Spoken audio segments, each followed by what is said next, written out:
Assalamualaikum warahmatullahi wabarakatuh. Perkenalkan dok, nama saya Nurul Aula Lestari Ishak dengan NIM channel 11191059. Baik dok, kali ini saya akan menjelaskan fungsi pleura. Nah, pada tahap pertama kita akan melakukan persiapan pasien, di mana kita akan memperkenalkan diri kepada pasien, menanyakan identitas pasien, dan memberikan penjelasan kepada pasien tentang tindakan yang akan dilakukan berupa tujuan tindakan serta risiko yang akan terjadi dan manfaat tindakan tersebut. Adapun dengan tujuannya itu ada dua. Yang pertama itu untuk menentukan diagnosis. Dengan diagnosis kita bisa mendapatkan dari hasil pemeriksaan di laboratorium apakah cairannya berupa eksudat atau transudat. Nah, yang kedua itu sebagai terapeutik, yaitu untuk menyembuhkan pasien.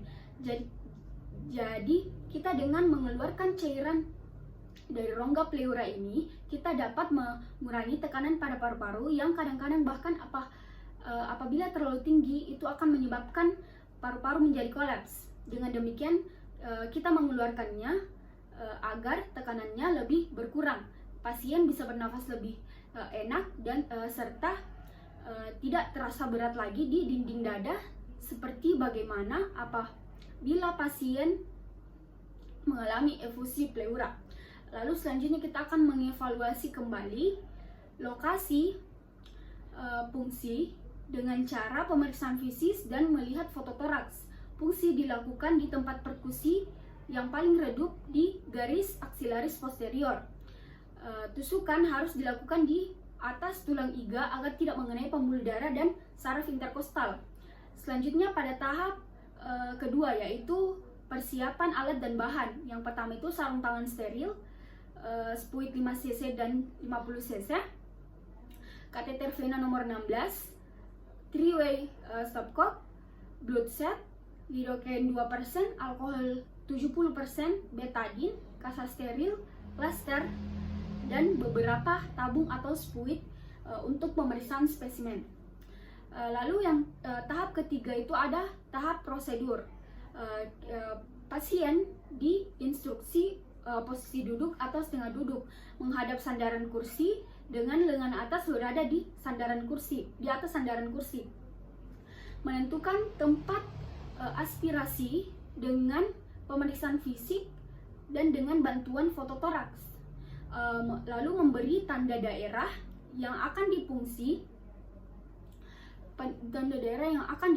di linea aksilaris posterior, khususnya tempat insersi di bawah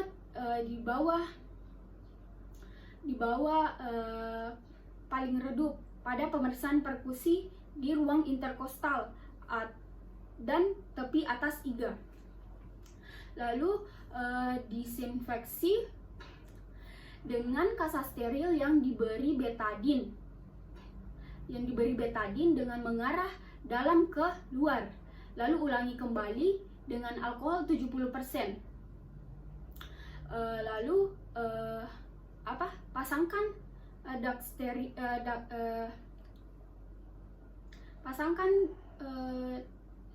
duct step dengan lubang pada tempat yang akan difungsi.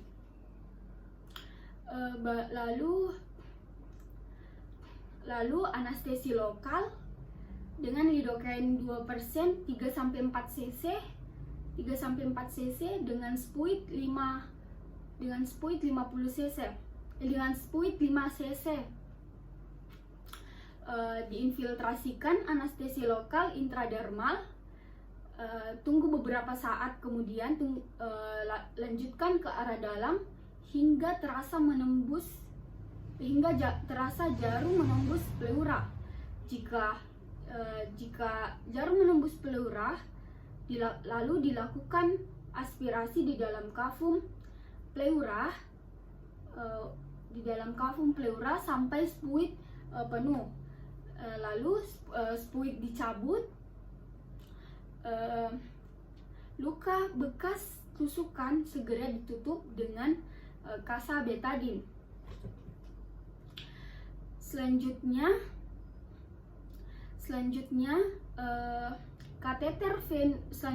tusukan kateter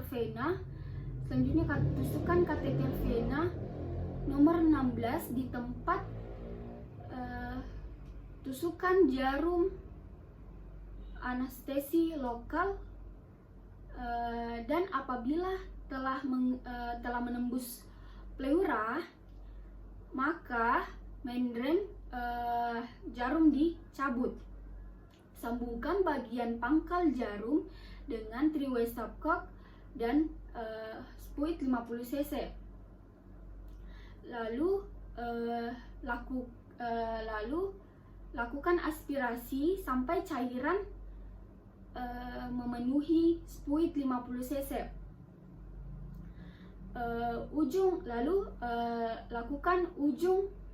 Lalu pada ujung three-way stopcock, ujung three-way stopcock yang lain hubungkan dengan blood set. Lalu tutup keran aliran three-way stopcock ke rongga pleura. Lalu cairan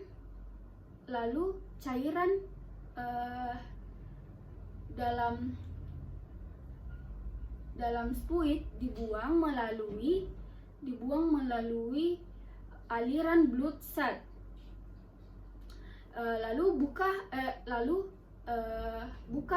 Arahkan kembali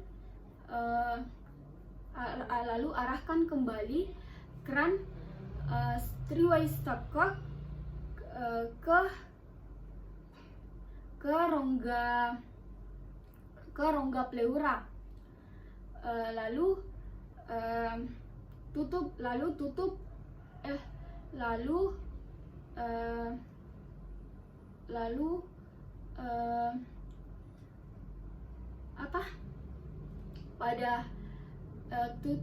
arahkan kembali keran three-way stopcock ke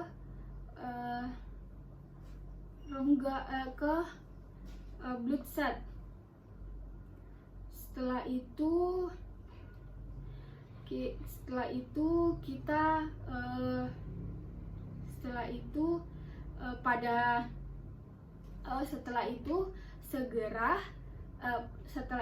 pada luka bekas tusukan tadi segera ditutup dengan kasah steril yang diberi betadine.